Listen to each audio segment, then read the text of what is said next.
যারা নিজেদের মাইনরিটিদের উপরে দিবারাত্র অত্যাচার চালাচ্ছে তারা সাহস পায় কি করে বাংলাদেশে মাইনরিটি নিয়ে কথা বলার জন্য।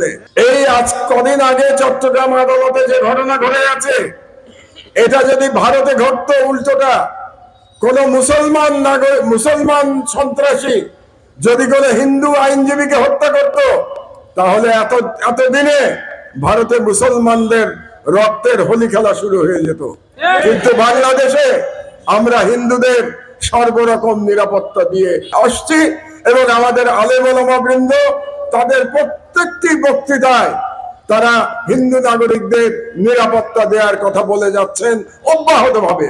আর উল্টো দিকে ভারতে তথাকথিত হিন্দু সাধুরা প্রকাশ্যে মুসলমানদের হত্যা করার দাবি জানায়।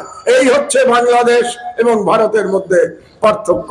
বর্তমান বছরে আরো 4টি মসজিদ ধ্বংস করার পায়তারা করা হচ্ছে।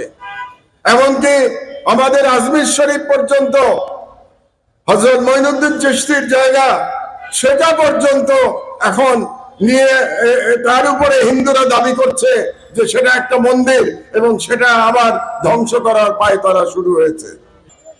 এই জন্য আপনাদের কাছে আমি আহ্বান জানাচ্ছি, আপনারা 6ই ডিসেম্বর থেকে আপনারা রাস্তায় নামবেন কি জন্য? ভারতের মুসলমানদের অত্যাচারের বিরুদ্ধে আপনারা রাস্তায় নামবেন। এবং 6ই ডিসেম্বর আমাদের জন্য একটা গুরুত্বপূর্ণ দিন, কারণ বাবরি মসজিদ 1992 সালে ওই দিন ধ্বংস করা হয়েছিল। আমরা প্রতিবাদ জানাই ভারতে মুসলমানদের উপর নিপীড়নের বিরুদ্ধে। যারা নিজেদের মাইনরিটিদের উপরে দিবারাত্র অত্যাচার চালাচ্ছে তারা সাহস পায় কি করে বাংলাদেশে মাইনরিটি নিয়ে কথা বলার জন্য। তাদের কোন রকম নৈতিক অধিকার নাই বাংলাদেশে হিন্দুদের নিয়ে কথা বলার জন্য। ভারতের হিন্দুত্ববাদী সরকারের, মোদীর কোন রকম অধিকার নাই।